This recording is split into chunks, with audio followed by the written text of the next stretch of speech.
Hey everyone, today we're going to go over the 7 best exercises with elastic loop bands. Again, my name is Dr. Chad Kuntz. I realized if you know of another fitness professional or trainer who would benefit from these weekly trainings, I'm going to leave a button below where they could fill out a form and then they could kind of subscribe to the weekly trainings as well. So I just want to kind of throw that out there because I know it's tough for me to get the information out to everyone that could benefit from this. So again, we're going to cover the 7 best exercises with elastic loop bands. Elastic bands are useful in many ways. They're especially nice because they're convenient. You could take them anywhere. A lot of my trainers here listening are involved in group fitness classes, and so therefore it makes it nice and duplicatable so that it's not, these trainings aren't limited to only kind of the one-on-one traditional personal training.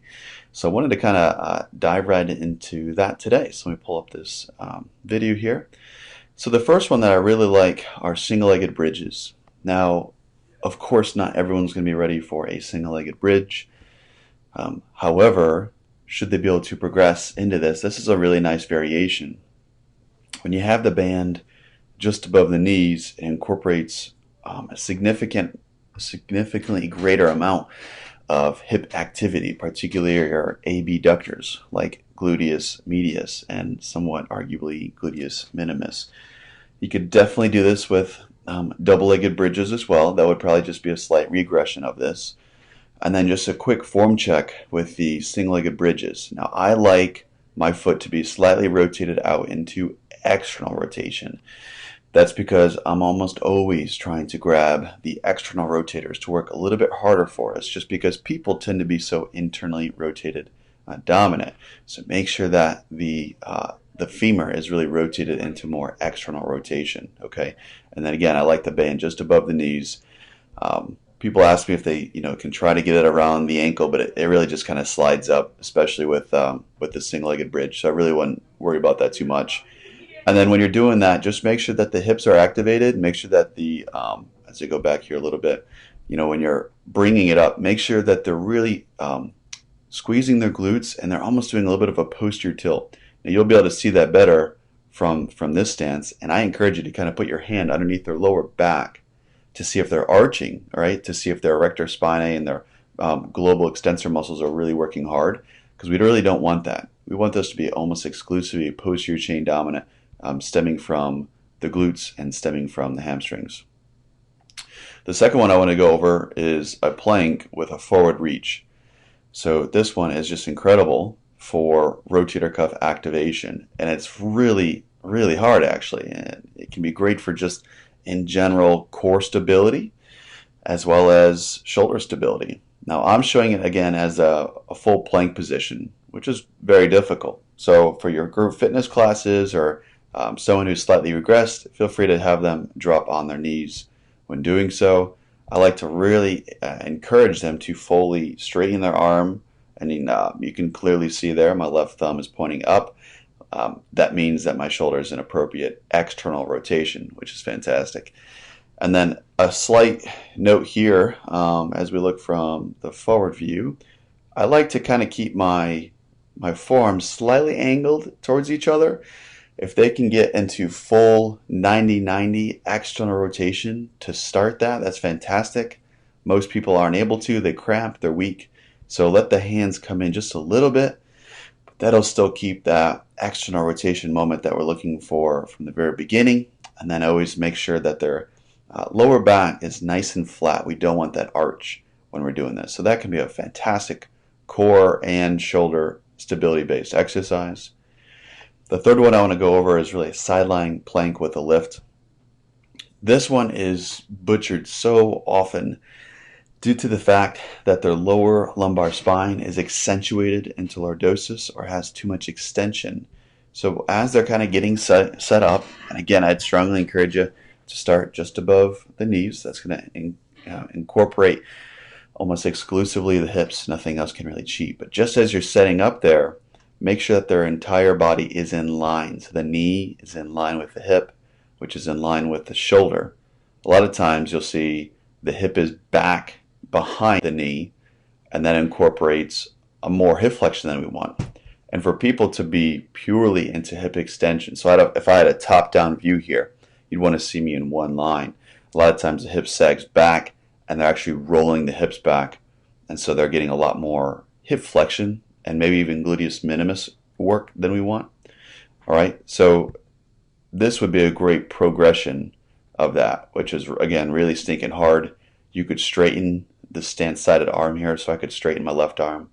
That, to me, would make it arguably a little bit more difficult because it would require more stability, since we're kind of requiring another joint to stabilize. And then, heck, you know, for those who are really strong, you could even have them raise their right arm up, and you could do some things with there, but we won't get into that too much. So I like the side-lying plank with lift because there's a lot of variations you could do. There's a ton of different movements you could do with this. The band's a great way to accentuate really both hips and ideally abductors and external rotators. So keep that in mind. A reverse overhead lunge with bands is another fantastic addition with the elastic loops. So with the arms, make sure, again, you're going to see that I'm pretty consistent in my approaches with a lot of these exercises. My arms are in external rotation. My thumbs are pointing back. Oh, let me go back here. My arms are pointing back, so you can see my thumbs are pointing back. My arms are straight, and I encourage actually reach up toward the ceiling, which is different than a shrug. All right, I'm trying to get it from the shoulder blades. All right, the protractors. I'm not trying to get it from like the levator scap or upper traps. All right, some upper traps okay, but particularly not like rhomboids and levator scap. Those muscles seem to be overdone. So even just a little band tension, I'm telling you, just to try to get people to straighten their arms as they go into a reverse overhead lunge is a significant challenge for most people. It takes kind of those compensatory trunk muscles out of the equation. They can't do that nearly as well, and you'll see their balance all of a sudden be struggling, their overall just control of the exercise, and just the overall perceived exertion go through the roof. So one hell of a great functional strengthening exercise, just getting their arms overhead. You don't even have to have the dumbbells overhead, but that's another great progression. Moving right along, so we're into a fire hydrant drill in single-legged stands. Now let me just tell you, I made it look relatively simple, but when you get a lot of people to do this, it is really difficult for them to get the isolated hip motion that we're looking for. So you can see that I'm swinging my hip into the triplanar motion. It's a combined movement of hip extension, abduction, and external rotation. A lot of people have significant difficulty by this because they're actually compensating from the opposite sided hip and pelvic area. So if I take a look from this stance, when I swing my right hip, if you imagine like a laser pointing from my front left hip towards us, towards the camera, that laser should basically stay right there, okay? So that laser should be pointed straight forwards. Hey, Charlotte. So I'm just doing a little recording right here. Here you guys can see her real quick. Charlotte's helping us out today. Say hi. So yeah, we're swinging this hip into external rotation, okay, and making sure that they don't compensate from the front-sided hip. So that's just it could be a warm-up, it could be an exercise for some, right, Charlotte? Yeah. All right.